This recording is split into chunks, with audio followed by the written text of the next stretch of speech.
This is Gary Shirley, Badge versus Badge and Stand-Up Fighters. I'm here in my backyard with Michael Gillenham hit.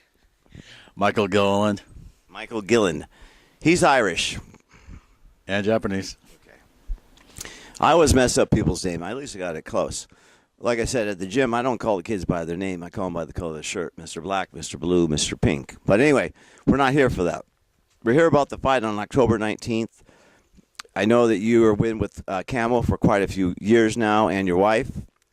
You guys do a great job as officials and judges at that fight. Finally, you guys know what you're doing. But back in the day, I used to give you guys hell. Do you remember that?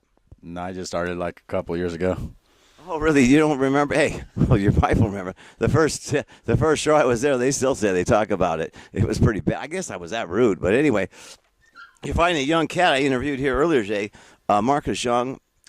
Very determined guy, lost a lot of weight. He's coming after you. I mean, he's coming in fast and in hard. Well, I've been working on my boxing, little stand up there, and so I've just been working on a lot of stuff. So he could try to come after me and do what he wants, but we'll see what happens in the fight on the 19th. Well, I pride myself on making good fights. Some of the fights, I'll be honest with you, people approached me at my gym, and I did not make them a fight. I'm not going to name names because I felt they weren't ready, and they just don't have any experience.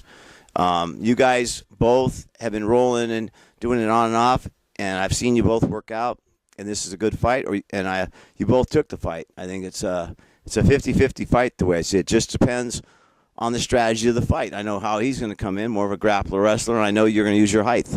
I'm gonna use my length on him because that's what God gave me. I'm 6'2" and he's 5'6", so I'm gonna keep him at distance and work my boxing on him and see what happens. Would you say you're a guy with a bad temper sometimes? Yeah, I have this really short fuse, so when the cage shuts, I get hit. Probably a switch is gonna flip, and I'm probably gonna get really pissy and probably end up trying to kill the guy. The reason I say this is I really didn't know you well. I had you come over boxing with Joel. And I had you guys throwing, and then at the end I said, you know what, the last minute, just throw whatever the hell you want. Man, you guys you were mad. You were trying to kill Joel, man. You went after him like white on rice. I thought it was funny, but you were trying to just rip his head off. I thought go for it, but I didn't know you were going to try to kill him. Hey, you said go for it, so, I'm in the ring. Might as well, try to knock somebody out. Might as well do it. Well, definitely I wouldn't let anybody get hurt in my gym. No one really got hurt that bad, but it was fun to see you. And you went like a light switch. I mean, you went from being mellow and said, all right, guys, last minute it's on. Just go for it, man. Well, I had fun doing that. It was fun training with one of my friends, Joel. He's a really good guy of mine. So yeah. It's just one of those things, you say go, I went. Well, we have a lot of heavyweights. You're one of the heavyweight contenders, so your fight's not going to be the first fight. You're going to have to sit around a little bit and sweat. So that's just the way it is when you're being a big guy. That's fine by me. I'll, sit there, watch some good fights, up there and work out, do my some hits and just have some fun.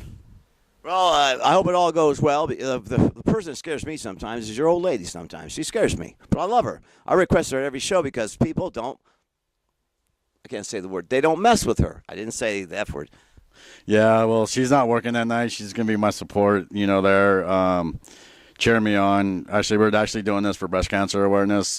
We found out that her best friend just had breast cancer, and so we're doing that. Her sister-in-law has breast cancer, and one of our good friends, everyone pretty much knows in the industry, Miss Priscilla, we're doing that for her too, so it's a good cause. I'm wearing pink out. I'm wearing black shorts with pink underarm, underlacing gladiator shorts with getting pink shirts made up for the fight. I'm just doing it for a good cause because, it's breast cancer awareness and we got to get this out there, and it's just a good cause right now. I think it's an important cause. I don't know if you guys have a thing about setting up a booth, but in my venue, anything for a cause like that, a lot of people, we're doing a thing for the PAL kids that don't have much. We have a booth for the kid. We're raffling off gloves from like Joe Benavides, Uriah Faber, Max, and a bunch of guys, Andre Philly, and Jamie Hara, two-time belt holder, Andre Ward. We're doing a dollar raffle to raise kids for money for the kids. And if there's somebody there with a booth that wants to give to the breast cancer, we have no problem letting you set up a booth for free. Let your people know. Yeah, that's what we're doing. It's Breast Cancer Awareness Month. That's what I'm doing this for. I took the fight, and then I realized, like, hey, it's October, and then I found out that our good friend had breast cancer, so and switched everything around to, hey, let's get breast awareness out there. You know, it's breast. That's why, like, you look at now, major football teams are wearing, you know, pink this month, and a lot of baseball players, you know, still wearing the pink, you know, bats and stuff. So it's a good cause right now. We gotta get out there. And I'll try to get a pink shirt that day. I look good in pink. I really do. But let's talk about the fight. Do you think this fight's going to go 3 rounds? Because your guy says it's not. Well, we'll see what happens. You know, a lot of people says, you know, it could end in the first round. We'll see what happens. You know, I might end up, you know, getting tapped out, or I might knocking the guy out. We'll see what happens in the ring. You know, I can't really say what's going to happen until the door shuts and, you know, the ref says, let's go. Well, you heard it from Mike Gillingham, Irishman. I see his wife over there. Look at me.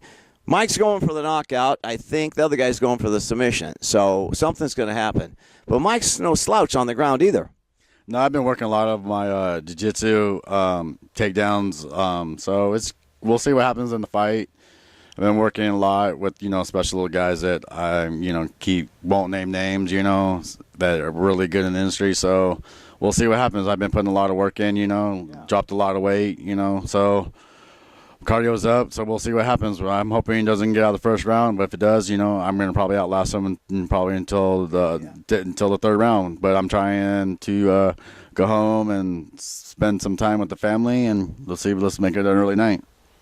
Try to get your wife to come over and say something, but it's got to be PG, so we'll leave her alone. So, Mike, I really do expect a good fight out of both of you. Both of you are very determined, and I like that. The fight is sometimes it's the attitude and just the fact that you both want to fight. I know you have respect for each other, and you both want to knock the hell out of each other, and that's what the crowd wants. They want to see a scrap. Every fight I made, everybody are great athletes, but, man, they want to tear each other's heads off. And I like that. That's what the people want.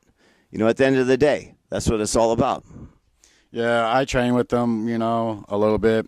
When I first started getting back in shape, we wrestled. Yeah, he submitted me, but you know, after that's been 2 months. That's just rolling, playing around. But this is real business, and I've been working my butt off really, really hard, you know. And the guys that I've been working with, they've been pushing me, they've been beating on me.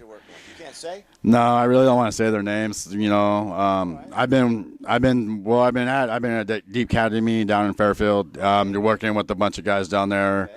So I've been working with a couple pros, a couple kickboxers, a couple of guys that, you know, have been pushing me really hard to take me down. You know, try to submit me. I've been working on that. I'm just working my butt on stuff, and my boxing it's been really good.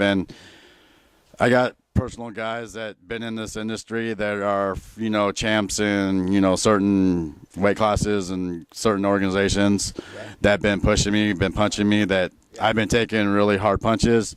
I haven't folded. So I've been working with a personal boxing coach. So I've been hit by the best, you know, hard people, you know, in this industry, and I haven't folded yet.